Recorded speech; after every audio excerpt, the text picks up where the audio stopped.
Today we're making tamale pie. Every Christmas, my brother and sister-in-law and their kids make tamales for the family members.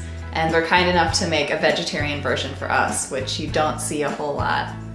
So this dish that we're about to make is inspired by those tamales. So right now I'm chopping up some vegetables for the tamale pie. And you can really use a wide variety of vegetables for this, whatever you have around or whatever's in season. You just want to choose some vegetables that'll do all right in the oven for a while. So while I'm preparing the vegetables, I have my oven preheating at 400 degrees. Next, I'm going to do the jalapeno. And I'd like to actually test it to see how hot it is. Jalapenos can really vary in their spiciness. Some are really hot and some are almost like a bell pepper to me. So this one's pretty mild, so I'm just going to use everything including the seeds. And I'm going to mince this pretty fine just so people don't get a big chunk of spicy jalapeno. You could leave the jalapeno out altogether if you're cooking for people that don't really like spicy food or kids, that kind of thing. Next, I'm gonna peel and chop up my carrots. I love using a wide peeler for this task. It makes really quick work of it.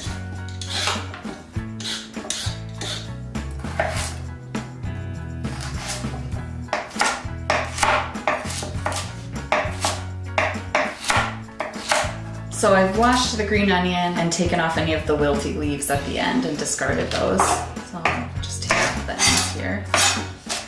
And I just am going to chop up the white part of the onion and the light green part, and then just a little bit of the dark green. But most of the dark green part I'm going to reserve for a garnish later. Next I'm going to cut up one yellow or white onion.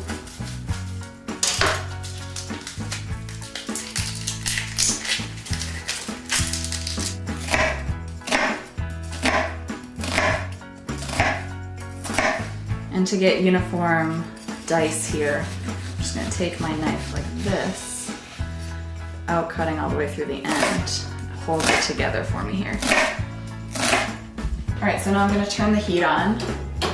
My saute pan here. I'm going to get it going on like medium-high heat. I'm going to put some vegetable oil in the pan.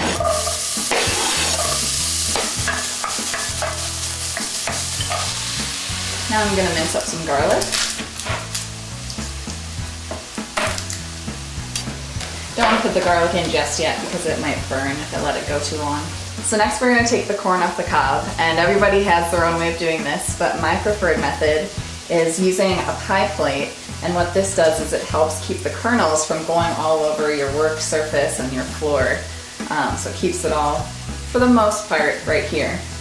So I'm just going to take my corn cob, set it on this end, and then just, work my knife along the cob here, taking off the kernels.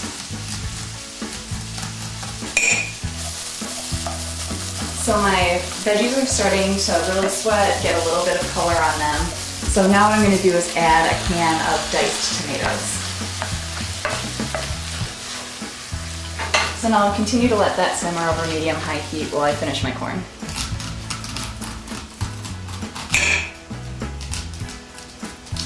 Alright, so now it's time to add my garlic. I'll saute this for about 30 seconds to a minute. At this point, I'll reduce the heat to low.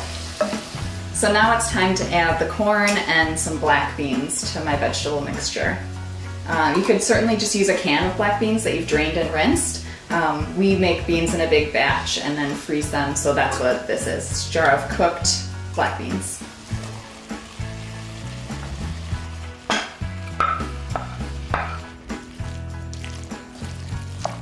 Now I'm going to turn the fire off because the beans and the corn will warm up in the oven with the rest of the veggies. So I've greased 2 baking dishes because we're making 2 tamale pies with this recipe. This recipe freezes really well, so you can bake one and have it tonight and then put the other in the freezer and have it within the next few weeks. I have these on a baking sheet just to make them easier to move in and out of the oven. So now I'll put my vegetable mixture evenly into the two dishes.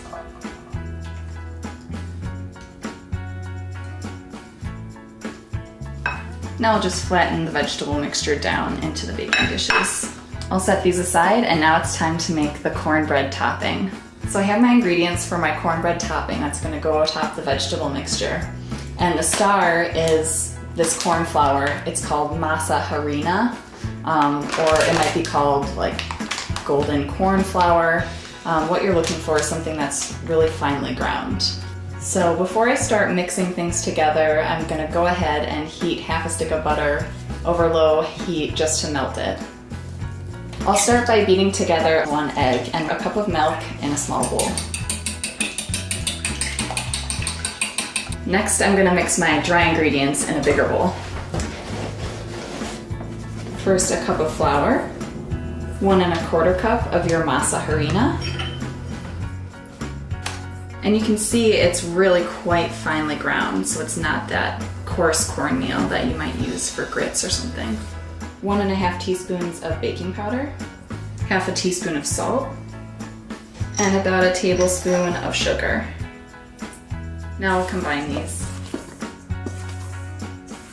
Now I'll pour the wet ingredients into the dry ingredients. And I'm just gonna stir this together gently to combine. It'll still be lumpy.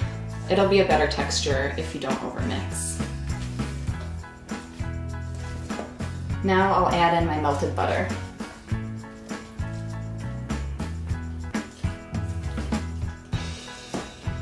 Now it's time to put the cornbread topping onto the vegetable mixture and put them in the oven. I'll distribute the batter evenly between the two pies. I'll use an offset spatula to smooth the batter out. And it'll look pretty much as it does shape-wise when you put it in the oven compared to how it comes out. So just make it kind of smoothed out and even and kind of nice looking. I don't mind if there's a little bit of the vegetable mixture peeking through. It's kind of nice to give people a little glimpse of what's underneath.